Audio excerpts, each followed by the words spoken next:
Hey everyone, welcome to the Subscribers to Sales channel. My name is Dawn and today we are talking about too niche or not too niche. And before we get started, I want to know, what are your niches? We are all YouTubers here. We all talk about different things. Leave a comment down below and let me know what your niche is all about. Niching can be a very interesting topic. Because you would think, like, I already have a YouTube channel, I already have a niche, obviously I have a niche, like, I'm already doing well kind of thing. And that's totally fine. The idea of having a niche doesn't always have to be so strict, because when you have a niche that goes really well, your audience loves what you talk about, you will eventually find yourself in a pigeonhole. So what is a pigeonhole? That's when you see on your channel statistics that this one video did amazing and you're like, holy cow, I need to replicate this video. And so what you do to get more subscribers and views is you keep trying to make this one type of video, because anything else you try, people are not going towards. And so eventually you find yourself repeating, and then you are in a pigeonhole and you've created an audience who only want to go to your channel because you're basically just telling them the exact same thing over and over again on repeat, but in different words. And that is a pigeonhole, because you think as a creator that that's the only type of video that will ever do well, and you're just sticking by it. So you don't want to do that. Nobody is going to want to watch you that long by doing the same video over and over again. You need some flexibility. You need some creativity. It is completely okay if you have this one area, you have a business and you're like, we only talk about these types of supplements. Okay, cool. But it doesn't have to just be you talking about a supplement. Maybe you can make it more fun. Maybe you can have grandma try it for a week and see how she does. Maybe you can try it in different recipes. Like, there's different avenues you can explore by still staying in your niche. And that way, your viewer, you're going to create an audience that are like, oh, well, what's going on now? And what's going to happen is you're going to create longevity for your channel. So that is a very important key thing to do, is make it more fun, make it more creative, make it more interesting for your viewer to come and want to see your channel. Nobody's ever going to be there being like, I would really love to see this one type of video over and over again in different words. Like, eventually there's a limit to that, and you're just going to eventually drop and will no longer be in your favor. So let's avoid pigeonholing. I'm going to give you an example of one of our members who mentioned that she was really nervous about exploring different topics on her channel. And the reason why is because she talks all about baby diapers. However, natural baby diapers. And so that's really cool.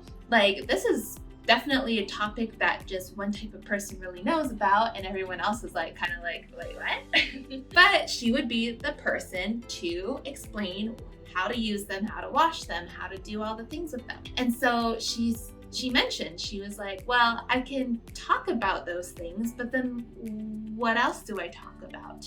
Like, if it's just going to be baby diaper, that's okay, but how can I make it more fun?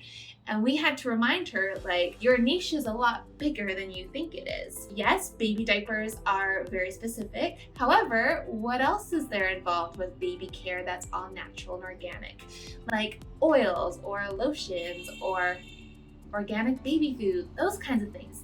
And that just made her head explode, because she was like, oh wait, what? I've never thought about that. I thought I only had to talk about baby diapers because that's what my shop sells. That's what I know about.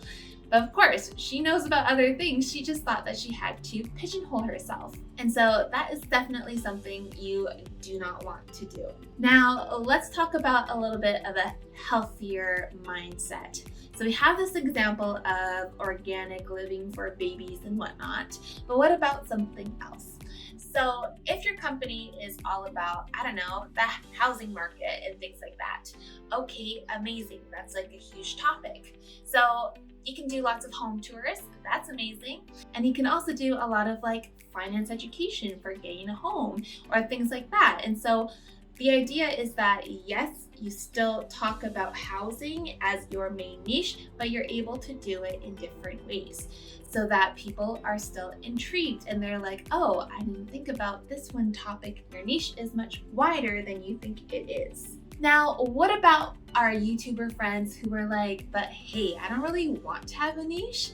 I just want to be the vibe. I want to be the brand. Amazing. Yes, we love people like that. There are so many huge YouTubers out there who are literally so big because of their vibe. Like, people love them because they're like, whoa, I love this person. I love their personality. I love all these things they're doing.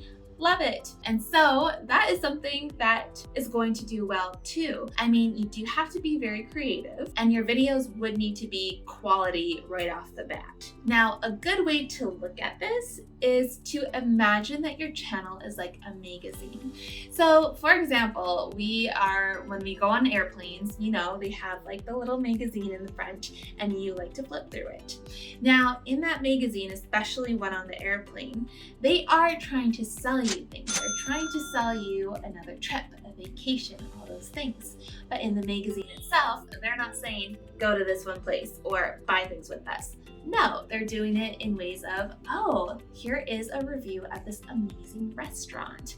Oh, check out all these features of this nice luxurious sports car. Like, wow, all these things you can do on a vacation. So they're giving you lots of different tidbits that are not always interconnected and maybe sometimes don't even have a relation. But in the grand scheme of things, you're like, oh yeah, these are all travel related, and it's a magazine. It's full of information from bits and pieces of things that are still relevant. An example of this on a channel would be Shelby Church. So if you haven't checked out Shelby Church before, she is a pretty big creator. She has almost 2 million subscribers, like she's huge. And a lot of her videos are about housing. And she has lots of tour videos and she has lots of finance videos, and it's really cool. It's really interesting. She really captures like the whole, like, whoa, check out this amazing place you can get for like super cheap, or like you can buy this property. But at the same time, she doesn't always just follow that. She's also like, whoa, my friend just bought a Tesla and let me tell her what's wrong about it. Or she'll do videos of like, a recession's coming, what should you do? But also she'll talk about things like, I tried a $400 sleep tracker. So of course, not all of these things are interconnected for home tours. However, they're still intriguing because people are like, oh my gosh, I really like her. I like her personality. I like how she edits videos. Like, there's gonna be characteristics about those videos that create her vibe and have created her vibe, and she's doing her vibe very well. And so if you don't want to niche, that's okay. Just look at big YouTubers like Shelby Church, like Nate O'Brien, and you can get lots of ideas. Again, just imagine your channel as your own magazine. All right, so that brings us to the end of our video. If you are in a mood to keep watching some more, then definitely check out this next video, which is all about 7 mistakes that YouTubers make all the time. All the time. You won't want to miss it. Check it out right over here. An entire video about thumbnails are one of us from Team Marissa Romero. And so yes, optimizing your thumbnails is crucial